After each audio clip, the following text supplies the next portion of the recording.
맞습니다. 변호사님 안녕하세요.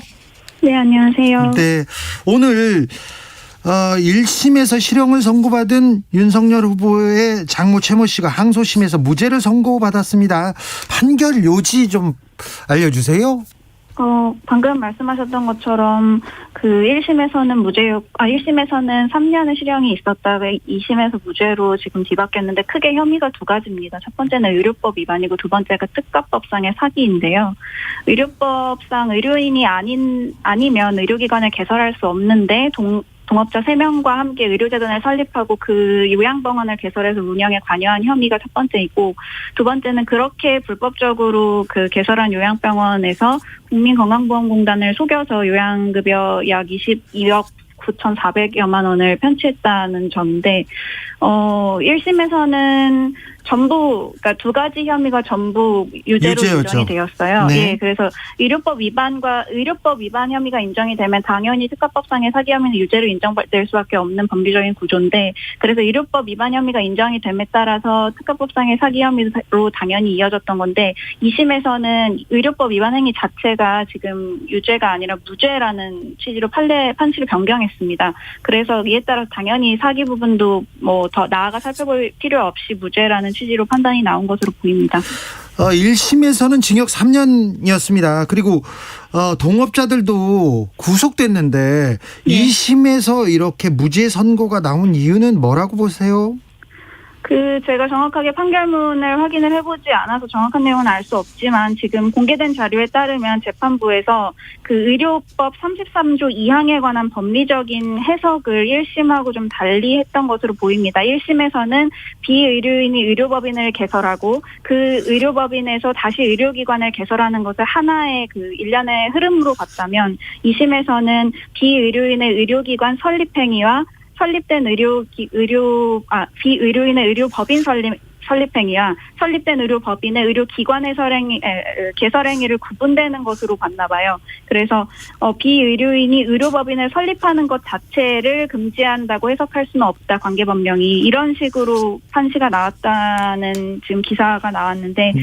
그 판시에 따라서 최 씨는 의료법인의 개설 행위에는 관여했을지언정 의료기관의 개설 행위에는 관여했다고 볼 만한 정황이 없다, 이런 판시를 한 것으로 보입니다. 요양급여를 받은 것은 사실이지 않습니까? 이 사실은 변하지 않은 거지 않습니까? 네, 1심에서 인정한 사실관계가 대부분 2심에서도 인정이 된 것으로 보이고, 실제로 2심 판시에서도 최 씨가 개설된 의료기관의 운영에 일정 부분 관여한 것은 사실로 보인다는 취지가 있었던 것으로 보입니다. 네. 그렇군요. 그 공범들은 조금 억울하겠네요. 그러니까요. 관련 사건에서 공범들이 전부 다 유죄로 판결을 받았고, 그래서 실형을 선고받거나 집행유예를 선고받은 부분들이 있어서 1심에서도 그 내용이 좀 중요하게 고려가 됐는데, 그 1심에 징역 3년의 실형 선고에서도 그 부분이 중요하게 고려됐던 것으로 보이는데, 2심에서는 사실은 납득할 수 없는 이유로 병원 운영에 주도적인 역할을 하지 않았고, 동업자들과 병원을 설립하기로 공모했다는 점을 인정할 수 없다, 이런 판시를 했다고 하는데, 네. 공범자들이 전부 유죄 확정 판결을 받은 상황에서 이 최 씨에 대해서만 특별히 그런 혐의가 인정될 수 없다고 하는 것은 좀 납득하기 어려워 보입니다. 의료법인을 설립했지만, 동업자들하고 같이 했지만 동업자들한테 속았다는 말입니까? 기관을 설립했지만 기관 운영과는 무관하다.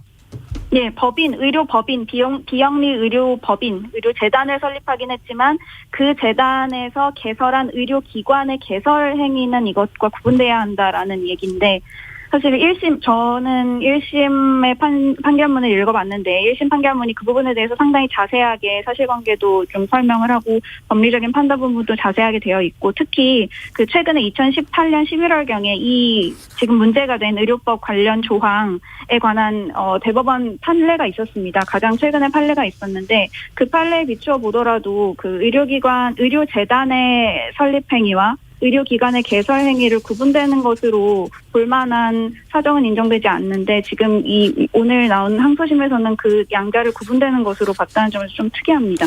0798님께서 근데 그러면요, 일반인도 의료법인 개설할 수 있습니까? 물어봅니다. 의료재단을 만들어야 됩니까? 의료기관을 만들어야 됩니까?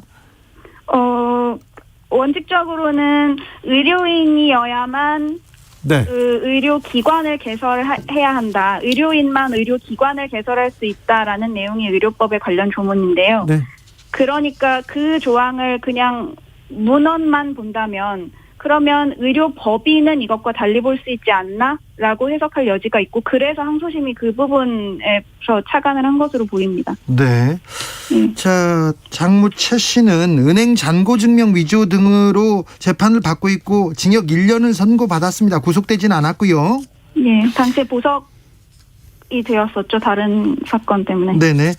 그 판결 중에 김건희 씨 이름이 나온다는데 김건희 씨하고는 전혀 관련이 없는 내용입니까? 판결문에 김건희 씨의 이름이 나온 것은 사실인 것으로 보이고 그 구체적으로 어떻게 된 거냐면 그 장모 최 씨와 함께 그 위조 통장 증명서, 잔고 증명서를 위조하는 것을 적극적으로 했던 공범 김모 씨가 있는데 그 김모 씨가 최 씨와 알게 된 경위가 바로 그 딸 김건희 씨의 소개를 통해서였다고 합니다. 그래서 네. 그런 정황이 그 1심 판결문에 나타나 있다고 합니다. 네.